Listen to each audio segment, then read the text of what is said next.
Hello everyone. तो चलिए हम लोग आज एक नया सब्जेक्ट स्टार्ट कर रहे हैं जो है आपका पोस्ट हार्वेस्ट मैनेजमेंट। ठीक है, शॉर्ट में इसे आप लोग PHM के नाम से जानते हो, पोस्ट हार्वेस्ट मैनेजमेंट।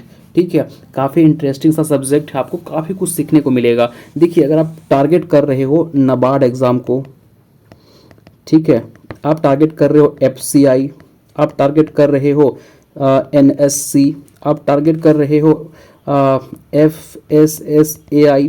ठीक है, तो ये कुछ ऐसे एग्ज़ाम है ना जहाँ पे ये सब्जेक्ट का जो वेटेज होता है वो काफ़ी ज़्यादा होता है, क्योंकि ये उसी चीज़ों से डील करती हैं। तो कहीं ना कहीं क्वेश्चन इस सब्जेक्ट से ज़्यादा आता है। तो आपको क्या करनी है, केवल दो काम करनी है। एक, पहला, आपको पूरा का पूरा लेक्चर जो है वो अच्छे तरीके से देखनी है, आपको कहीं स्किप मत करना। जो अंडरस्टैंडिंग है ट्राई करो वो डेवलप करने का, कंसेप्ट बिल्डअप करने की कोशिश करो। हम डीपली आपको पढ़ाएंगे, ये हम प्रॉमिस कर रहे हैं। ठीक है, हर एक टॉपिक आपको डीपली मिलेगा, कोई ऊपर ऊपर से हम नहीं पढ़ा के चले जाएंगे। ठीक है, दूसरी काम आपको ये करनी है कि आप हमारे टेलीग्राम ग्रुप को ज्वाइन कर लीजिए, लिंक डिस्क्रिप्शन बॉक्स में गिवन है। इसके बेनिफिट आपको ये मिलेंगे, आपके MCQ पूरा हो जाएंगे। दूसरी बात कि आपको एग्रीकल्चर फैक्ट्स मिल जाएंगे और आपकी सब्जेक्ट के जो नोट्स हैं वो यहाँ पे मैं आपको मिल जाएगा। तो आपको क्लास में कोई नोट्स नहीं बनानी है, आपको सिर्फ समझना है। ठीक है, मैं आपको यहाँ पे वैसा लिखूंगा भी कि आपको कोई नोट्स की ज़रूरत नहीं पड़ेगी, बट फिर आपको केवल यहाँ पे समझने की कोशिश करनी है। नोट्स आपको मैं ऑलरेडी अच्छा नोट्स प्रोवाइड कर दूंगा, उससे आप एक बार गो थ्रू हो जाना। ठीक है, नाउ स्टार्ट करते हैं अपने सेशन को, ज़्यादा टाइम हम नहीं लेंगे। सबसे पहला आप मुझे एक बताइए कि आप पोस्ट हार्वेस्ट से क्या समझते हो, what do you mean by post harvest. ठीक है, पोस्ट हार्वेस्ट मैनेजमेंट जिसको बोलते हैं, इससे आप क्या समझते हो? सर, इसका सिंपल सा कंसेप्ट है कि जब भी कोई कमोडिटी को हम हार्वेस्ट करते हैं, ठीक है, आपने किसी कमोडिटी, चाहे वो आपका वेजिटेबल हो, चाहे वो फ्रूट हो, चाहे वो फ्लावर हो, उसकी आपने हार्वेस्टिंग कर दी, और जैसे आपने उसकी हार्वेस्टिंग कर दी तो उसी टाइम से हमारा स्टार्ट हो जाता है पोस्ट हार्वेस्ट मैनेजमेंट। मतलब नेम से इंडिकेट हो रहा है ना, दो वर्ड, पोस्ट और हार्वेस्ट। ठीक है, एक होता है वर्ड, देखिए सुनिए, एक वर्ड होता है प्री, एक होता है पोस्ट। ठीक है, प्री का मतलब होता है पहले। ठीक है, पहले आप देते हो ना प्री मेंस इंटरव्यू, फिर जाके सिलेक्शन होती है आपको, तो मेंस से पहले आप प्री देते हो। ठीक है, दूसरा होता है पोस्ट। ठीक है, पोस्ट मतलब कि उसके बाद, तो ना पोस्ट मतलब होता है बाद। दैट मीन्स कि पोस्ट हार्वेस्ट मैनेजमेंट बोल रहे हैं तो भैया हम हार्वेस्ट के बाद का जो प्रक्रिया है ना वो इसके अंदर हम डील करते हैं। ठीक है, इतनी बातें समझ में आ गई। तो यहाँ पे जो भी पढ़ने वाले हैं वो हार्वेस्टिंग के बाद पढ़ने वाले हैं। ठीक है, तो आपने क्या करी कि किसी कमोडिटी की हार्वेस्टिंग कर दी। अब हार्वेस्टिंग करने के बाद इसमें क्या करेंगे, इसमें आप तरह तरह के टेक्नोलॉजी, ठीक है, मेथड अप्लाई करेंगे। ठीक है, क्यों अप्लाई करेंगे? ताकि कमोडिटी हमारा खराब ना हो जाए और इसका सेल्फ लाइफ जो है वो बढ़ जाए।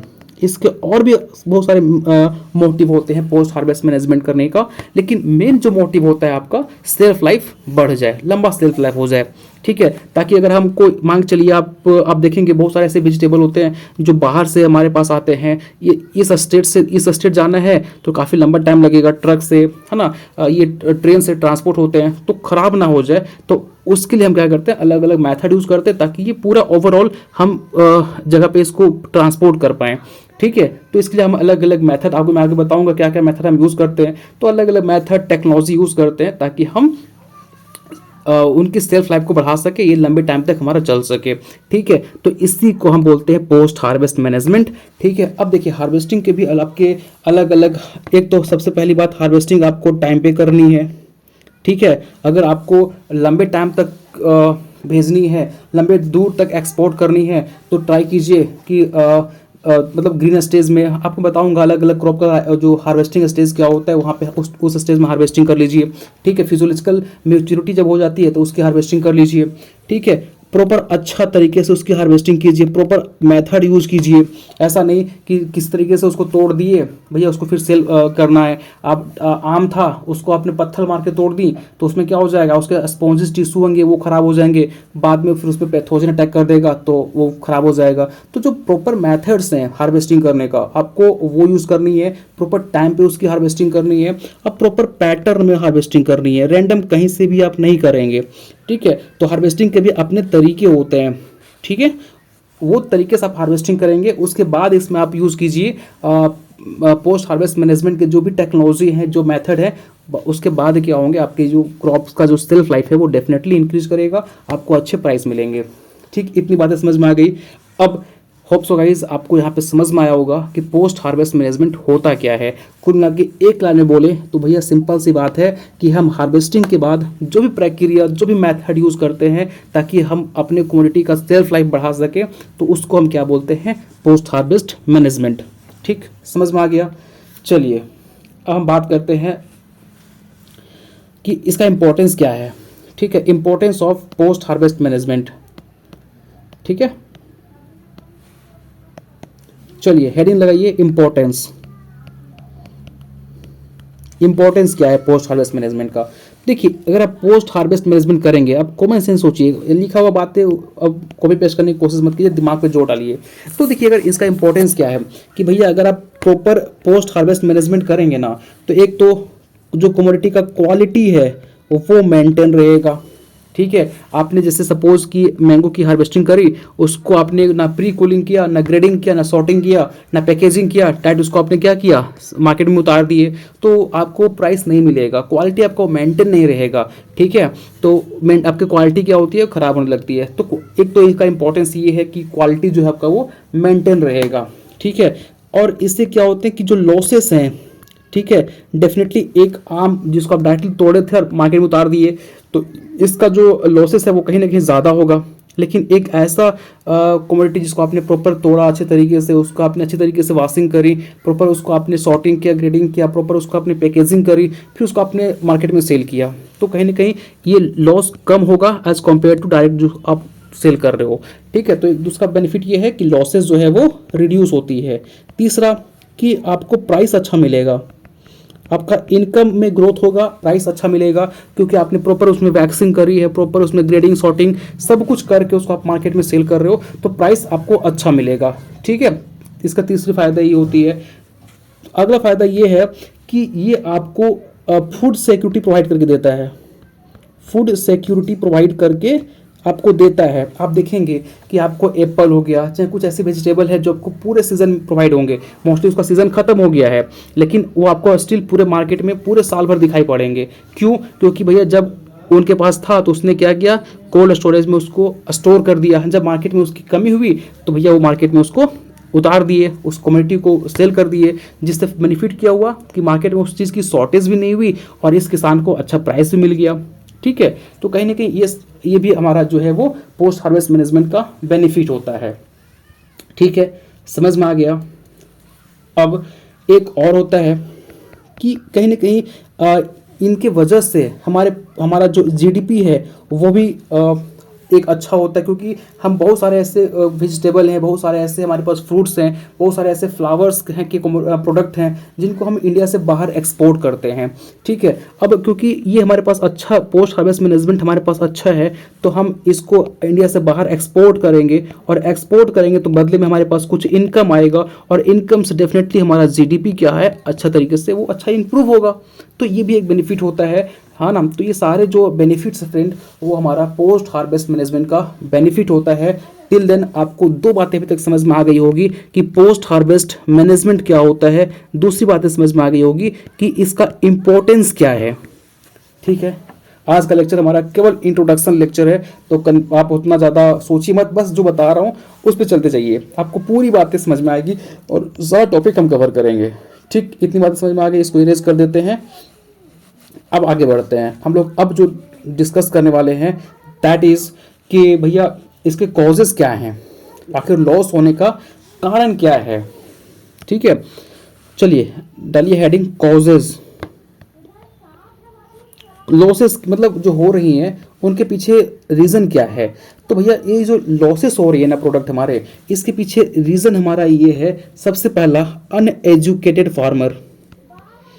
अनएजुकेटेड फार्मर दैट मीन्स कि हमारा किसान जो है वो इतना पढ़ा लिखा नहीं है। ठीक है, उसे आइडिया नहीं है कि किस तरीके से हमें प्रॉपर उसकी वैक्सिंग करनी है, ग्रेडिंग करनी है, प्रॉपर उसकी हार्वेस्टिंग करनी है ना, किस तरीके से इसकी हम सेल्फ लाइफ को बढ़ा सकते हैं, है ना, कोल्ड स्टोरेज में कैसे स्टोर करेंगे। तो ये सब किसान को नहीं पता है, और जब नहीं पता है ना तो वो क्या करते हैं, नॉर्मली कहीं पे भी वो छोटा मोटा कुछ बिछा के उस पर वो रख देते हैं। तो क्या होगा, डेफिनेटली आप उसको वैसे ही रख दोगे तो वो कम्युनिटी कहीं ना कहीं ख़राब होने लगेगा। ठीक है, तो एक ये रीज़न होता है कि हमारा किसान उतना पढ़ा लिखा नहीं है, उससे टेक्नोलॉजी के बारे में आइडिया नहीं है। ठीक है, वो जो ट्रेडिशनल मेथड देखते आया है, जो हमारे बाबा परदादा करते आए हैं, वो वही देख के उसी चीज़ को अडॉप्ट कर रहा है। तो कहीं ना कहीं ये भी एक रीज़न है, लैक ऑफ अवेयरनेस। ठीक है, तो इसको अगर हम इम्प्रूव करेंगे तो डेफिनेटली हमारा पोस्ट हार्वेस्ट मैनेजमेंट भी तंदुरुस्त होगा। ठीक है, दूसरा हमारा एक रीज़न होता है, that is a small land holding.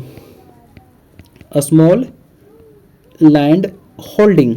ठीक है, हमारे किसान के पास क्या है कि जो लैंड है वो एक तो डिस्ट्रीब्यूटेड है, मतलब अगर एक हेक्टेयर यहाँ पे है तो एक हेक्टेयर यहाँ पे है, एक हेक्टेयर यहाँ पे है और एक हेक्टेयर यहाँ पे है, किसी के पास ज़मीन ही कम है। तो ये भी एक रीज़न है कि पोस्ट हार्वेस्ट मैनेजमेंट के लिए हमारे पास उतना ज़मीन ही नहीं है कि हम ये सारे मेथड को अडॉप्ट कर सकें।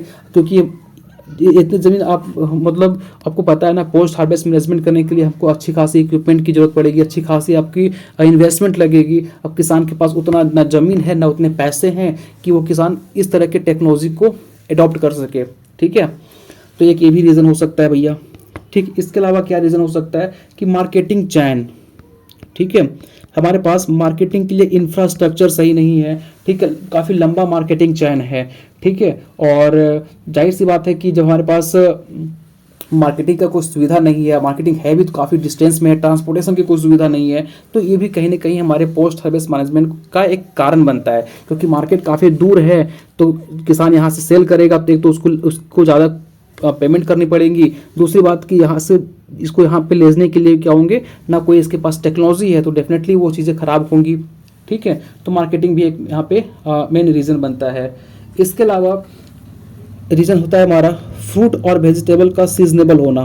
फ्रूट एंड वेजिटेबल का सीजनेबल, हमारे पास देखेंगे तो जो फ्रूट्स हैं जो वेजिटेबल हैं वो क्या होते हैं, सीजनेबल होते हैं। दैट मीन्स कि आपको पता है कि हमारा जो इंडिया है वो यहाँ पे हर तरह का क्लाइमेट पाया जाता है। तो हम प्रीफर करते हैं कि भैया सीजनेबल खेती हम करते हैं, यहाँ पे जो सीज़न होते हैं उसी यहाँ पे हम खेती करते हैं। जैसे मान के चलो, जब मैंगो का सीज़न होता है तो हम मैंगो खा लेते हैं, जब हमारे पास लीची का टाइम होता है तो लीची खा लेते हैं, जब हमारे पास वाटरमेलन मतलब कुकुम्बर का टाइम होता है तो कुकुम्बर खा लेते हैं। मतलब हम सीजनेबल फार्मिंग, सीजनेबल क्रॉप जो होते हैं वो उसको अडॉप्ट करने का कोशिश करते हैं। ठीक है, क्योंकि हमारे पास वो प्रोसेसिंग का यूनिट ही नहीं है। दैट मीन्स कि अगर हमारे पास ऐसा होता कि पूरे साल में एक ही क्रॉप हम लगा रहे हैं, पूरे साल में हम पूरा मैंगो ही मिल रहे हैं क्योंकि क्लाइमेट ही ऐसा है, तो हम डेफिनेटली प्रोसेसिंग की तरफ फोकस करते हैं। तो हम अभी प्रोसेसिंग पे फोकस नहीं कर रहे हैं क्योंकि जस्ट बिकॉज क्योंकि हमारे पास हम सीजनेबल चीज़ों पे डिपेंड होना पसंद करते हैं। ठीक है, हम सीजनेबल खेती करते हैं, जो भैया अगर धान का समय धान लगा देंगे, गेहूं का टाइम आए तो गेहूं लगा देंगे, तो हम सीजनेबल चीज़ों पे डिपेंड रहते हैं।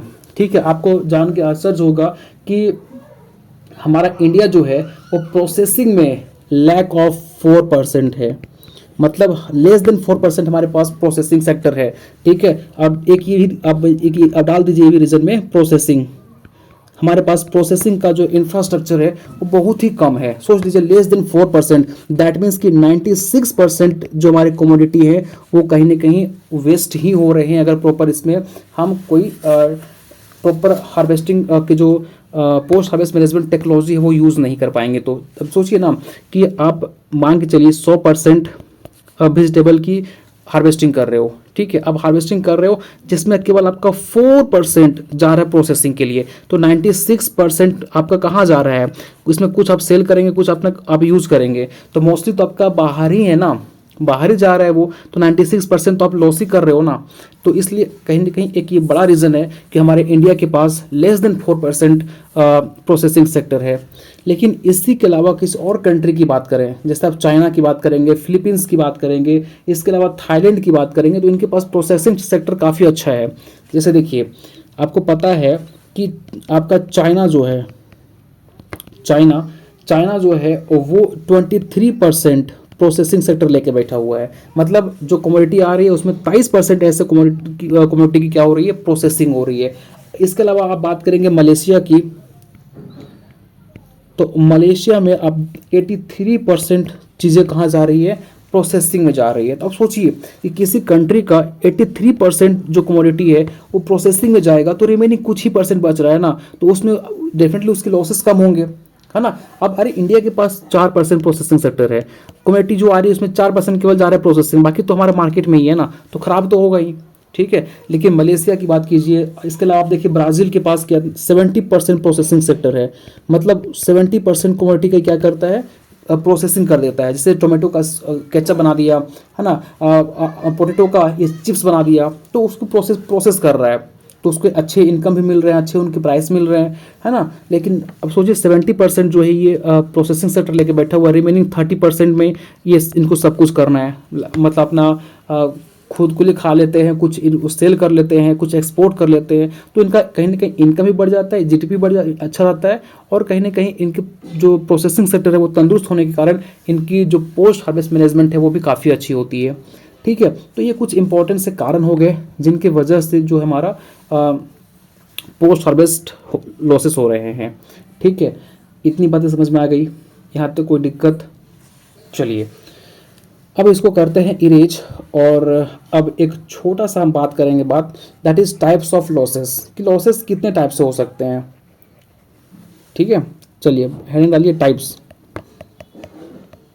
अब देखिए जो लॉस होने के अलग अलग कारण हो सकते हैं उसमें से जो है आपका that is biological reason, biological कारण भी हमारा चीज़ें लॉस होती हैं। इनके अलावा कुछ केमिकल की वजह से भी लॉस होता है। इनके अलावा बात करें तो कुछ मैकेनिकल लॉसेस होते हैं, ठीक है, मैकेनिकल लॉसेस भी होते हैं। कुछ आपका फिजिकल लॉसेस होता है, और कुछ जो है आपका फिजियोलॉजिकल लॉसेस होता है, फिजियोलॉजिकल लॉसेस। तो ये सारे हमारे रीज़न है जिनकी वजह से हमारा जो कमोडिटी है वो लॉस हो रहा है। बायोलॉजिकल रीजन है, केमिकल रीजन है, मैकेनिकल रीजन है, फिजिकल रीजन है, फिजियोलॉजिकल रीजन है। अब देखिए बात को समझिए, केमिकल बायोलॉजिकल रीजन में क्या, भैया आपने कोई क्रॉप लगाई थी, उसमें कोई इंसेक्ट, कोई पैथोजन का अटैक आ गया, है ना, कोई पैथोजन का अटैक आ गया, कोई डिजीज लग गया, ठीक है, तो उनकी वजह से लॉसेस होंगे कि नहीं होंगे? डेफिनेटली लॉसेस होंगे। तो बायोलॉजिकल रीजन भी हमारा लॉसेस में शामिल होता है। केमिकल, आप कुछ पेस्टिसाइड यूज़ कर रहे हो तो वो भी कहीं ना कहीं कुछ हार्म होता ही है। आप तरह तरह के केमिकल यूज़ करते लोग कर देते हैं जिनकी वजह से भी क्या होता है, चीज़ें लॉस में जाती हैं। अब मैकेनिकल लॉसेस में क्या क्या आएगा, जैसे मान के चलिए कि उसमें कट हो गया, मतलब किसी वजह से उसमें कट लग गया, और किसी तरह से उसमें इंजरीज आ गई, ठीक है, इंजरीज आ गई, उसमें स्क्रैपिंग, है ना, स्क्रैपिंग हो गया। तो ये सारे रीज़न जो है वो मैकेनिकल लॉसेस के अंदर आते हैं। मान के चलिए आपने आप आम झाड़ रहे थे, तो हम पेड़ पर चढ़े, पेड़ को ना हिला दिए, तो आम नीचे गिरा, नीचे गिरने से वो फट गया, जो उसमें कट लग गया, जो उसमें स्क्रैपिंग हो गया, तो उसकी वजह से भी क्या होंगे, डेफिनेटली लॉसेस होंगे कि नहीं होंगे। फिजिकल लॉसेस में क्या आएगा, आप ओवर हीटिंग की वजह से उसमें फिजिकल डिसऑर्डर देखने को मिलेगा आपको। मान टेम्परेचर बहुत ज़्यादा बढ़ गया, टेम्परेचर कम हो गया, हाईली रेनफॉल हो गया, तो ये सारे जो रीज़न आएंगे ना वो सारे फिजिकल रीज़न के अंदर ही आते हैं, ठीक है। इसके अलावा आप देखेंगे तो काफ़ी ज़्यादा कूलिंग, ठंडा, मतलब टेम्परेचर काफ़ी कम हो गया, फ्रीजिंग हो गया, तो ये सारे की वजह से भी क्या होता है, आपके लॉसेस होते हैं, ये फिजिकल लॉसेस के अंदर आते हैं। फिजियोलॉजिकल लॉसेस के अंदर क्या आएगा, भैया आप उसको प्रॉपर अच्छे तरीके से रखे हुए थे, थोड़ा मॉइस्चर लग गया और उसमें अंकुरण आ गया, स्प्राउटिंग हो गया। वो कई बार देखे होगा आपने कि आप उसको स्टोर किए हुए थे, उसमें क्या हो गया, आप प्याज को मान के चलिए स्टोर किए हुए हैं स्टोर रूम में, थोड़ा सा मॉइस्चर लगा और उसमें पूरा का पूरा वो जर्मिनेट कर गया, उसमें वो कहीं ना कहीं स्प्राउटिंग आ गया, तो वो हमारे लिए ख़राब है, वो हमारे कमोडिटी के जो क्वालिटी होते हैं उसको ख़राब करते हैं। आप आलू स्टोर किए थे, उसमें आप कई बार देखेंगे उसमें आपका ये स्प्राउटिंग आ जाता है, तो ये भी क्या होगा, एक तरह का फिजियोलॉजिकल डिसऑर्डर होगा। कई बार आपको रूटिंग देखने को मिलेगा, तो ये क्या करते हैं, क्वालिटी को ख़राब कर देते हैं। तो ये सारे जो हमारे हैं वो लॉसेस हैं, ठीक है। चलिए अब हम बात करते हैं साइट ऑफ लॉसेस। भैया लॉसेस कहाँ कहाँ आपको देखने को मिलेंगे, तो ये लॉसेस आपको फार्मर के फील्ड में देखने को मिलते हैं। अब फार्मर के फील्ड में अलग अलग कारण हो सकता है भैया, तापमान की वजह से भी हो सकता है, मतलब फिजिकल रीजन भी हो सकता है, बायोलॉजिकल रीजन भी हो सकता है, केमिकल रीजन भी हो सकता है। तो लॉट्स ऑफ फार्मर के फील्ड में आपको देखने को मिलेंगे, ठीक है, लॉसेस। दूसरा आपको कहाँ देखने को मिलेगा, जब आप पैकेजिंग करते हो तो उसमें आपको लॉसेस देखने को मिलेंगे। उस साइड ट्रांसपोर्टेशन में कई बार हमारे कमोडिटी ख़राब हो जाते हैं, ठीक है। इसके अलावा मार्केट में हमारे बहुत सारा कमोडिटी क्या होता है, ख़राब हो जाता है। तो ये कुछ इंपॉर्टेंट से साइट हैं जहाँ पे आपको कमोडिटी को लॉस होते हुए देखा जा सकता है। आप यहाँ पे देख सकते हो, ठीक है। इतनी बातें समझ में आ गई। देखिए आज हम कोई बड़ा बातें नहीं कर रहे हैं, वही बातें कर रहे हैं जो आपको पता है। दैट मीन्स कि हमारा क्या है, इंट्रोडक्शन लेक्चर है, ठीक है। यहाँ पे सिर्फ और सिर्फ हम इंट्रोडक्शन ले रहे हैं कि भैया पोस्ट हार्वेस्ट मैनेजमेंट होता है क्या है, क्या भला है ये, ठीक है, क्या टाइप्स होते हैं, क्यों होते हैं, क्यों करते हैं। तो ये सारे जो आपके मन में क्वेश्चन चलते रहते हैं ना, हम उनके आंसर जानने की कोशिश कर रहे हैं कि भाई इसके पीछे रीज़न क्या है, ठीक है। तो टॉपिक पे तो हम कल ही आएंगे कि भैया क्या क्या हमारा क्या क्या मेथड्स होते हैं, है ना। हम प्री कूलिंग क्यों करते हैं, क्यूरिंग क्यों करते हैं, डी ग्रीनिंग क्यों करते हैं, वैक्सिंग क्यों करते हैं। तो ये सारी चीज़ें हम पढ़ेंगे। धैर्य बना के रखिए, केवल चीज़ों को समझते चलिए। पूरा का पूरा टॉपिक में कवर करूँगा। यहाँ तक क्लियर हो गया, इरेज कर दो। चलिए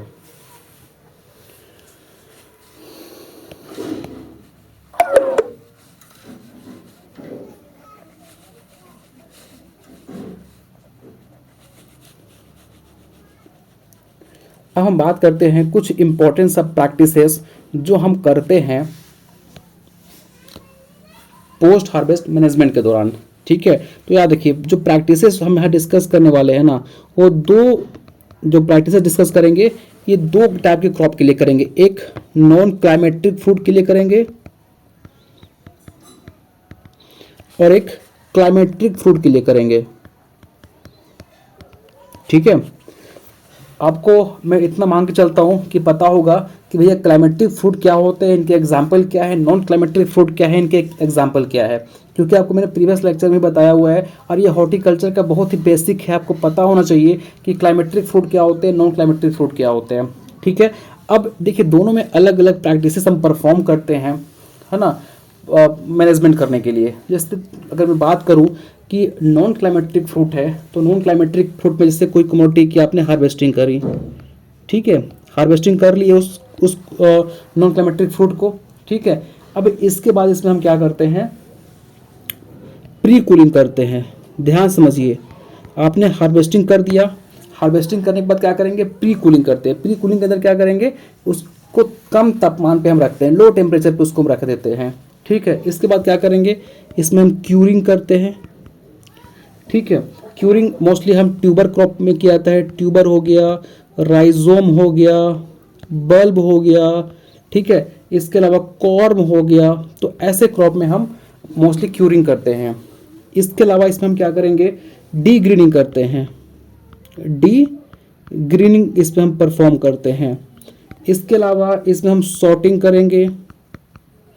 इसके अलावा इसमें हम ग्रेडिंग करेंगे। इसके अलावा इसमें हम वैक्सिंग करते हैं। इसके अलावा हम पैकेजिंग करेंगे। इसके अलावा इसमें हम क्या करेंगे, स्टोरेज करेंगे। तो ये कुछ इंपॉर्टेंट सा प्रैक्टिसेस है जो हम नॉन क्लाइमेट्रिक फ्रूट में परफॉर्म करते हैं। इतनी बातें समझ में आ गई।